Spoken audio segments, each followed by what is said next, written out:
Anybody remember Fast and Furious? Well, of course you do. Where Obama and Holder are arming drug cartels with weapons sold in the United States so they could track the weapons when they're used in violent crimes. How stupid is that? Now, these are the fools who are going to take care of this gun loophole stuff. And we have more specifics now from NBC News that is dutifully reporting as Obama and his staff leaked this stuff out.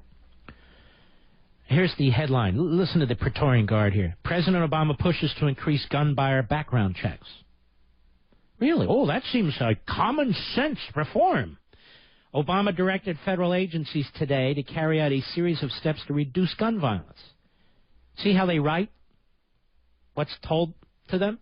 Including measures to restrict sales by unlicensed dealers, sometimes called the gun show loophole. Well, who are these unlicensed dealers? Regulators from the Federal Bureau of Alcohol, Tobacco, Firearms, and Explosives will clarify that anyone engaged in the business of selling firearms must get a federal firearms dealer's license and check the backgrounds of all buyers. The goal is to keep bad actors away from firearms, said the Attorney General. Federal law exempts from the license requirement anyone who sells guns only occasionally as a hobby or to enhance a collection. But ATF will put sellers on notice. Here's where it's going to all come, all the red tape, in order to obstruct and discourage the purchase and sale legitimately of weapons. ATF will put sellers on notice that whether they are engaged in an actual business or not depends on several factors, including how quickly they sell the guns they acquire, whether they sell guns for more than they paid for them, and how often and in what quantity they sell firearms. This is all, by the way, without a law. This is just Obama concocting all this. These rules provide clear notice to those. Does it sound clear to you, by the way? Oh, but Lynch, the Attorney General, will provide clear notice to those individuals who try to hide behind the hobby exception when they are selling for a profit or for a business. Hiding behind the hobby exception? Doesn't matter where you conduct your business, from a store, at gun shows, over the Internet. If you're in the business of selling firearms, you must get a license and conduct background checks. Ladies and gentlemen, if you're in the business of selling firearms, you have to do that anyway. What they're doing is broadening the definition, throwing the net so widely that it's going to catch people who are not in the business of selling firearms.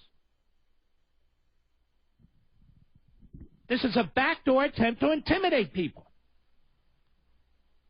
That's what it is. There's nothing clear about this. It's going to be left to the decisions, the daily changed decisions of bureaucrats and politicians.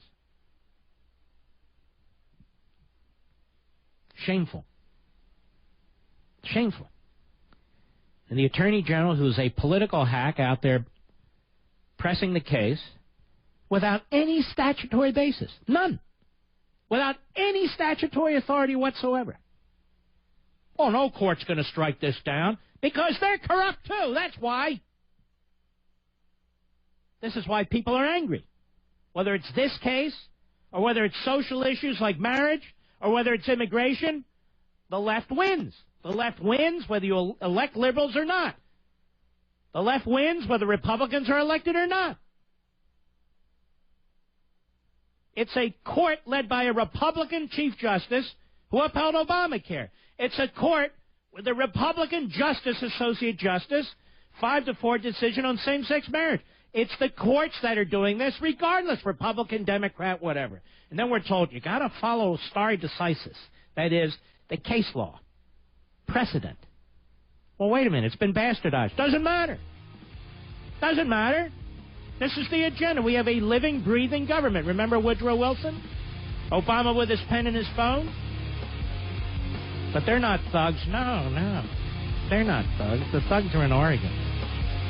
That's right. They're not in Ferguson. Who'd you call a thug? Oh, my God. You must be right. No, the thugs are in Oregon, you know. I'll be right back.